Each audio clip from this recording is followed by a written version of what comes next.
نحمده ونصلي على رسوله الكريم أما بعد فأعوذ بالله من الشيطان الرجيم بسم الله الرحمن الرحيم السلام علیکم ورحمۃ اللہ وبرکاتہ. جی کیا حال ہیں آپ سب کے؟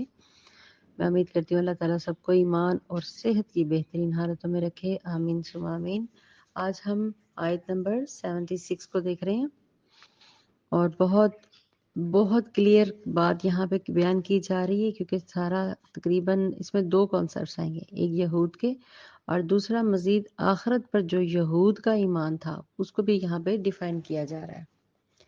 وَإِذَا لَقُوا الَّذِينَ آمَنُوا قَالُوا آمَنَّا، اور جب وہ ان لوگوں سے ملتے تھے جو ایمان لائے تھے تو کہتے تھے ہم ایمان لائے.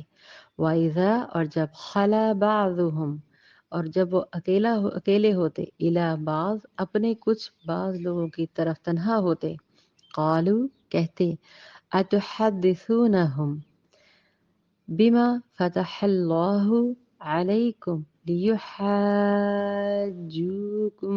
بہ، اور جب وہ کہتے کہ کیا تم انہیں وہ باتیں بتاتے ہو جو اللہ تعالیٰ نے تم پر کھولی تھی تاکہ وہ ان کے ساتھ تمہارے رب کے پاس جھگڑا کریں گے تمہارے خلاف. تو کیا تم سمجھتے نہیں؟ افلا تعقلون، کیا تم سمجھتے نہیں، عقل نہیں رکھتے، شعور نہیں رکھتے؟ اس کو اب کھل کے بیان کرتے ہیں آگے وضاحت کے ساتھ. یعنی جب وہ ایمان والوں سے یہ کہتے کہ ہم ایمان لائے تو محض وہ زبان سے ہی اقرار کر رہے ہوتے، اور جب ایمان والوں کے دلوں تک ایمان ہی نہیں پہنچا تو انہوں نے کیسے اس کو اقرار کرنا تھا؟ وہ تو ظاہری طور پر اپنے مفادات کی وجہ سے مسلمانوں کے سامنے ظاہری اظہار کرتے تھے، ہم ایمان لائے ہیں، اے ایمان والو ہم تمہارے ساتھ ایمان لائے ہیں. تو اللہ تعالیٰ دیکھیں یہاں پہ بالکل وائڈلی، جس کو کہا جاتا ہے نا اوپنلی، کھلے طریقے سے، بہت پیارے طریقے سے اللہ تعالیٰ اس کو بتا رہے ہیں کہ وَإِذَا خَلَا بَعْضُهُمْ إِلَى بَعْضٍ، اور جب بعض کی طرف تنہا ہوتے، مطلب لوگ آپس میں ایک دوسرے کے ساتھ ملتے تنہا ہوتے تو کیا کہتے؟ مطلب وہ اپنے اپنے گروہوں میں ہوتے نا، اپنے اپنے قبیلوں کی طرف ہوتے، تو کیا کہتے کہ تم انہیں وہ باتیں بتا رہے ہو جو ان کے علماء آتے تھے نا، وہ ان کو کہتے کیا تمہیں وہ باتیں بتا رہے ہو جو اللہ نے تم پر کھولی ہیں. مطلب یہود کہہ رہے ہیں کہ یہ باتیں تو تم پر کھولی تھی نا اللہ نے تورات کے اندر، اور تم مسلمانوں کو یہ باتیں جا کے بتا رہے ہو. تو وہ ان کے ساتھ تمہارے رب کے پاس سے جھگڑا کریں گے.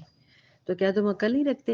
ان کے جو علماء تھے یہود کے، کیونکہ انہوں نے تو تورات میں زبور میں یہ پڑھ رکھا تھا سب کچھ، وہ اپنے جو لوگ تھے ان کو کہتے تھے تم مسلمانوں کی طرف جاتے ہو تو ان کو کہتے ہو ہم ایمان لائے، ہم تو نبی کریم صلی اللہ علیہ وسلم کو جانتے ہیں، یا یہ ساری باتیں، تو تم بیوقوف ہو ان کو یہ باتیں بتا رہے ہیں.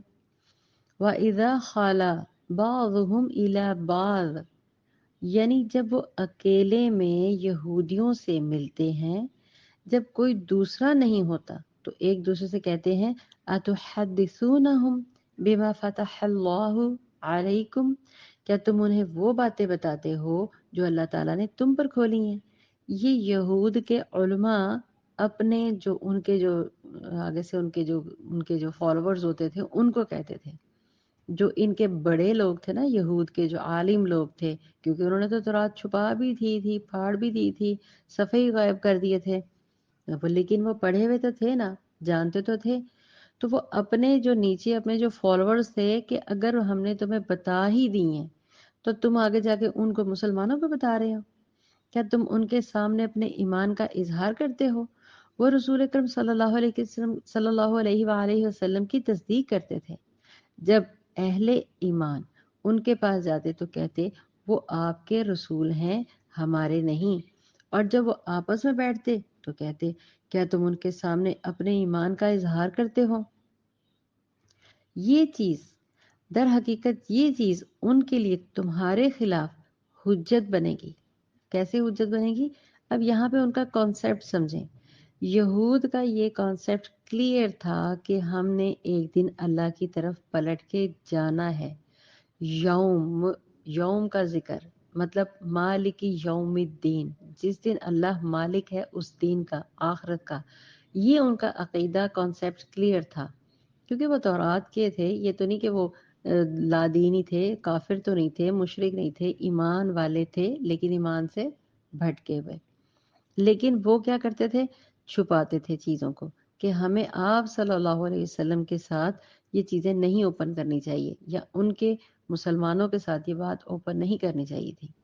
تو وہ کہتے تھے کہ تم بیوقوف ہو، تم جا کر ڈائریکٹ جب صحابہ کرام کی محفل بیٹھے ہوتے ہو، جب ان کی آپ صلی اللہ علیہ وسلم کی محفل میں جا کے مجالس میں بیٹھتے ہو، آپ وہاں جا کے ڈائریکٹ یہ کہہ رہے ہوتے ہو کہ ہاں ہاں ہماری تو رات میں یہ سب کچھ لکھا ہوا ہے۔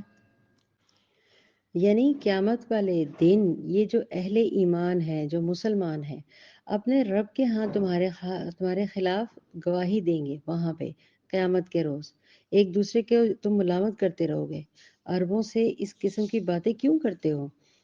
ان کو باتوں سے تم ان لوگوں کی طرف اس طرح کی باتیں کرو گے، وہ لوگ جو ہیں وہ تم پر غالب آ جائیں گے، دنیا میں بھی اور قیامت والے دن بھی۔ الٹا ہمیں پھر اللہ کے سامنے بھی رسوا ہونا پڑے گا۔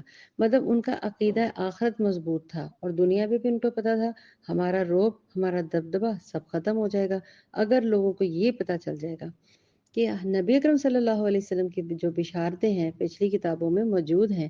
ہم علماء ہو کے، مطلب وہ علماء ہو کے جان بوجھ کر یہ چھپاتے تھے، اور قیامت کے دن پھر ان کو وہاں پہ بھی لاجواب ہونا پڑے گا۔ آخر کیا کہتے ہیں، اللہ تعالیٰ کے سوا، اللہ تعالیٰ کے سوا کون جاتا ہے؟ ہر ایک بات جو ہے صرف اللہ تعالیٰ ہی تو جانتے ہیں۔ تو اس وجہ سے ان کو یہ بھی ڈر تھا کہ جب آخرت میں ہمارے سامنے ہماری پوچھ گچھ کی جائے گی تو وہاں پر بھی تم رسوا ہو جائے گے، کہ اس کا مطلب ہے کہ علماء نے تم لوگوں کو بتایا تھا اور تم لوگوں نے آگے سے چھپایا تھا۔ تو وہ یہ کہتے ہیں کہ انہی کو نہ بتاؤ، کم از کم جو دنیا کے ہمارے معاملات ہیں ان کے اندر بھی ہمارے اوپر حجت قائم نہ ہو، اور آخرت میں بھی ہم چھپ جائیں، بچ جائیں۔ یہود کے جو علماء تھے وہ اچھی طرح سے جانتے تھے کہ اگر ہم اللہ تعالیٰ کے رسول کی تلاش میں یہاں تک پہنچے ہیں، ان علاقوں تک پہنچے ہیں، تو رسول اللہ علیہ وسلم کی دعائیں کرتے رہے ہیں۔ یہ تورات کے اندر بھی ان کے تمام علماء جو راہبر کہلاتے تھے وہ سب دعائیں کیا کرتے تھے کہ ہمیں نجات مل جائے فرعون سے، فرعون کی وہ جو ظلم ہوتے رہے ان کے اوپر، اس سے ہمیں نجات مل جائے۔ تو وہ جب نجات مل جائے تو کب نجات ملے گی؟ جب رسول اکرم صلی اللہ علیہ وسلم آخری جو نبی ہیں وہ دنیا میں تشریف لائیں گے۔ اب یہ سارے معاملات وہ جانتے تھے، تو وہ اسی لیے آگے سے اب چونکہ ظاہر ہو چکا تھا کہ نبی اکرم صلی اللہ علیہ وسلم کی تو رسالت ہو چکی ہے، اور تمام جو پیشن گوئیاں جو تورات میں آئی ہوئی ہیں، جو زبور میں آئی ہوئی ہیں، وہ سب کچھ یہاں پہ ظاہر ہو چکی ہوئی ہیں۔ تو وہ کس طرح بتا دیں؟ اگر وہ بتائیں گے تو پھر تو ان کی پیروی نہیں کی جائے گی، یہ تو پھر آپ صلی اللہ علیہ وسلم کی بات مانیں گے۔ آگے ہی نبی اکرم صلی اللہ علیہ وسلم نے جب دین اسلام پھیل گیا تو ان کی مجبوری تھی، آپ صلی اللہ علیہ وسلم اور صحابہ اکرام کے ساتھ ادب سے، تمیز سے بات کرنا، ان کا ادب کرنا، ان کا کہنا ماننا،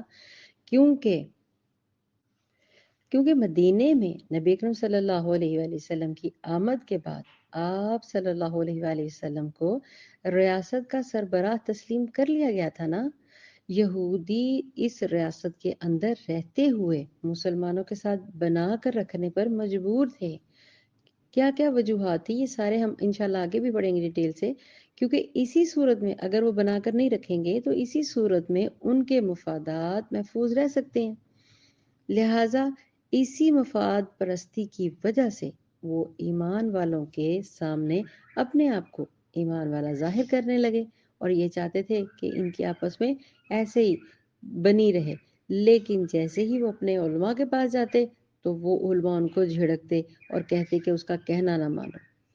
در حقیقت اب سوچنے کی بات ہے کہ وہ کون سی بات تھی جو مسلمانوں کے سامنے کھولنے سے ایک دوسرے کو وہ روکتے تھے۔ یہود جو ہے وہ بیسیکلی کتمان حق کو، یعنی حق چھپانے کے مجرم تھے۔